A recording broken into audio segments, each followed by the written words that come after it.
சென்னையில் 10 லட்சம் ரூபாய் பணம் கேட்டு கடத்திய 4 வயது பள்ளி மாணவனை போலீசார் 4 மணி நேரத்தில் அதிரடியாக மீட்டனர்.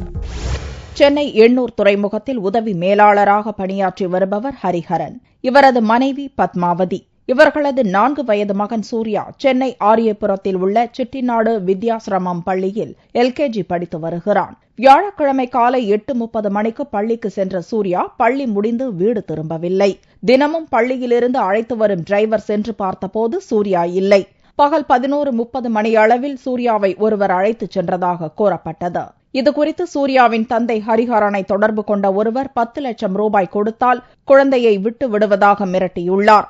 இச்சம்பவம் குறித்து சென்னை போலீஸ் கமிஷனர் ஜார்ஜுக்கு நண்பகல் 1:30 மணிக்கு தகவல் கிடைக்க அவர் உத்தரவுப்படி சென்னை மாநகர போலீசார் அதிரடியாக செயல்பட்டு மாணவன் சூர்யாவை மாலை 5:30 மணிக்குள் மீட்டு அவரது பெற்றோரிடம் பத்திரமாக ஒப்படைத்தனர்.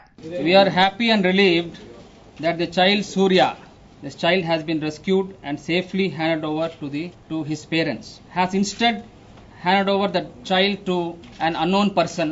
And the image of this person has been caught in the CCTV camera, and we have a copy of the footage.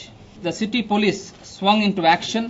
The entire operation lasted for about 4 hours, from 1:30 to 5:30 p.m. மாணவன் கடத்தல் தொடர்பாக ஒருவரை கைது செய்துள்ளதாகவும் மேலும் சிலரை தேடி வருவதாகவும் கூறிய போலீசார் இச்சம்பவம் குறித்து விசாரணை நடைபெற்று வருவதால் மற்ற விவரங்களை தெரிவிக்க மறுத்துவிட்டனர். மாணவன் சூர்யாவை மீட்டதில் கடத்தல்காரர்களுக்கு பணம் கொடுக்கப்பட்டதா, குழந்தையை எதற்காக கடத்தினர் என்பது மர்மமாகவே உள்ளது.